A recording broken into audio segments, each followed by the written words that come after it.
May malungkot po tayong balita. Nawawala ang isang tansong eskultura sa Luneta sa lungsod ng Manila. Nagkakahalaga raw yun ng kalahating milyong piso. Ganyan din ang nangyari sa isa pang eskultura sa Baywalk. Kung inyo natatandaan na dati nang napabalita na pinutulan ng mga braso. Narito ang pagtutok ni Tricia Zafra. Ito ang bronze sculpture ng artist na si Juan Sajid Imaw, anak ng national artist na si Abdul Imaw. 80 kilo ang bigat, nasa 4 na talampakan ng taas. Nagkakahalaga raw ng hanggang kalahating milyong piso. 8 taon na itong nasa kanlungan ng sining sa Luneta Park, Maynila matapos i-donate ng artist sa Art Association of the Philippines. Pero nawawala na ito ngayon. Kukunan ko na sana itong yung work ni Juan Sajid Imaw na sculpture piece dito na marami na nagpapakuha ng mga estudyante rito dahil maganda nga yung artwork na yun. Wala na akong nakita, wala na akong makukunan dahil yun, nawala na siya rito. Inaalam pa ng pulisya kung kailan pa nawawala ang sculpture. 2 buwan na raw sumasailalim sa landscaping at renovation ng lugar. Kapansin-pansin na ang lugar na ito kung saan nakalagay ang artwork, puno na ng mga tanim na halaman ngayon.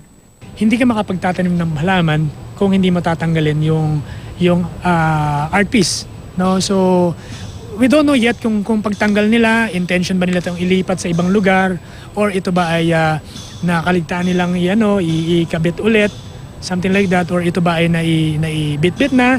So hindi natin masagot ngayon. No? So it depends everything doon after the investigation na ginagawa natin ngayon. Tumangging magbigay ng pahayag ang contractor pero tiniyak na nakikipagtulungan sila sa mga otoridad para mahanap ang obra.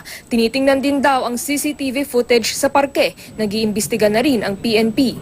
Siguro isang aral na rin sa amin yan na kasi kami ang mga artist masyado kami matiwala sa tao, sa madla na gusto nga namin makita yung aming mga art pieces.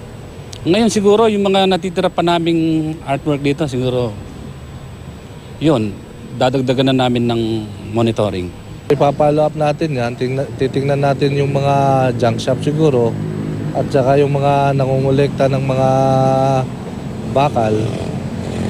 At kung mayroon man, binabalaan namin sila na yung pagbili ng ganyan bawal sa ating batas. Nakikiusap ang pamunuan ng parke at ang AAP na ibalik na ang artwork. Huwag din daw sanang tunawin ang tansong iskultura. Sa Baywalk, Maynila naman, dati nang naiulat noong Hunyo na pinutol ang mga braso ng OFW family metal sculpture na ito. Pero ngayon, pati ang isa sa mga bata sa sculpture nawawala na rin. Sapatos na lang niya ang naiwang bakas. Hulyo pa raw nang mapansin ng mga otoridad na kulang na ang OFW family. Maaaring tinangay daw ng baha at may kumuha na lang. Sana raw, sa susunod, wag ng bakal ang gawing iskultura dahil pinag-iintresan. Huwag na nilang pag-interesan itong mga simbolong ito kasi malalim mo ang sitwasyon nung ba't tayo naglalagay ng mga ganitong estatwa. Part po yan ng history natin . The mayor naman is, may order siya na i-restore lahat. Tricia Zafra, Nakatutok, 24 Oras.